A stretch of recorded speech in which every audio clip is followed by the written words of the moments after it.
मध्य प्रदेश में 2 महीने बाद विधानसभा के चुनाव आने वाले हैं। इसी मद्देनजर रखते हुए राष्ट्रीय कार्यकारिणी ने हमें 4 राज्यों के विधायकों को मध्य प्रदेश में संगठन की समीक्षा करने के लिए भेजा है कि यहाँ पे ज़मीन स्तर पे लेवल पे जो भी कार्यकर्ता है और जो भी नेता है उनसे मिल करके बातचीत कर करके उनसे पार्टी के बारे में आज की पार्टी की जो भी राजनीतिक स्थिति क्या है और संगठन की स्थिति क्या है इसके बारे में पूरी जानकारी लेकर के उनसे बातचीत करके उनके सुझाव लेकर के और उनकी जो भी सूचनाएं हैं वो लेकर के हमें लिखित स्वरूप में केंद्र कार्यकारिणी को भेजना है।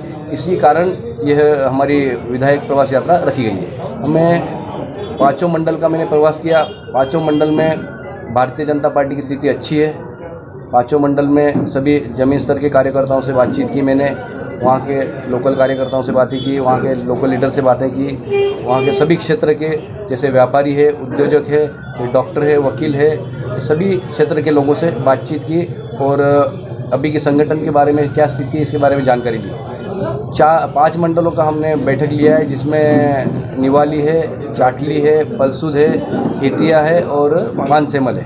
सर, इस चुनाव को आप किस तरह से देखते हो? ये चुनाव हमारे आने वाले लोकसभा चुनाव को मद्देनजर रखते हुए ये चुनाव हमारे लिए बहुत ही महत्वपूर्ण है। इस चुनाव में जहाँ जहाँ पर ट्राइबल क्षेत्रों में पिछले विधानसभा में हमें ट्राइबल काफ़ी सारी सीटें हमारी हार चुके हैं, इसे मद्देनजर रखते हुए अभी आने वाले चुनाव में जो भी ट्राइबल क्षेत्र में है, जो भी हमारे यशस्वी पंतप्रधान मोदी जी और मध्य प्रदेश के आदरणीय मुख्यमंत्री महोदय शिवराज सिंह चौहान साहब ने जो भी योजनाएं ट्राइबल क्षेत्रों में सभी क्षेत्रों में जो भी योजनाएं लाई है वो योजनाओं को लेकर के हमें ज़मीन स्तर पर जा कर के वो योजनाओं के बारे में बता के आने वाले चुनाव में हमें ये विधानसभा जीतनी है। जेएस का वर्चस्व मुझे तो पानसेमल या फिर खेतिया तरफ तो दिखाई दिया नहीं। निवाली के आगे थोड़ा बहुत वर्चस्व है उनका, लेकिन फिर भी पिछले चुनाव में उन्होंने कांग्रेस को समर्थन दिया था, लेकिन कांग्रेस के जो भी विधायक है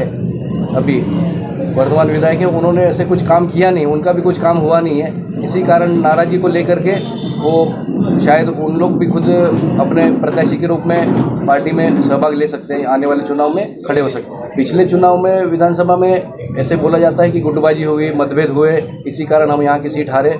इस बार ऐसा कुछ होगा नहीं। जो भी हमें जानकारी हासिल हुई है वो हमें राष्ट्रीय कार्यकारिणी को, राज्य कार्यकारिणी को हम बता देंगे, ताकि हमारे बीच के किसी को भी यहाँ पे प्रत्याशी के रूप में उम्मीदवारी मिले और जो भी गुटबाजी है वो ख़त्म करने के लिए प्रयास किया जाएगा।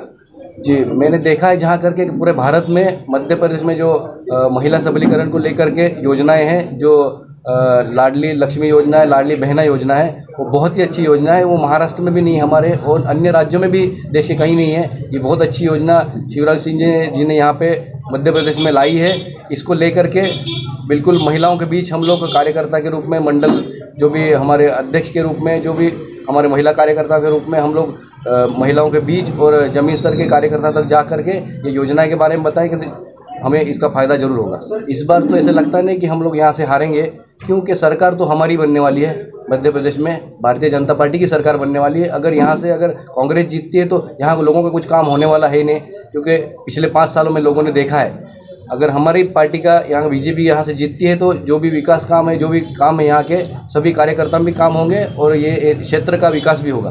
उन्होंने तो पिछले टाइम भी उनके जो एजेंडा था उसमें बताया था उन्होंने कि किसानों के लिए कर्ज माफ़ी होगी, फिर बेरोजगारों के लिए वहाँ पे एक अपने जो भी भत्ता दिया जाएगा। ऐसा कुछ हुआ नहीं। उनका एजेंडे में जो भी उन्होंने बताया था ऐसा कुछ हुआ नहीं है, इसलिए हमें इसका फ़ायदा ज़रूर होगा। ये जो उनका जो एजेंडा था इसको लेकर के हम लोगों के बीच जाएंगे तो ज़रूर हमें फ़ायदा होगा इसका।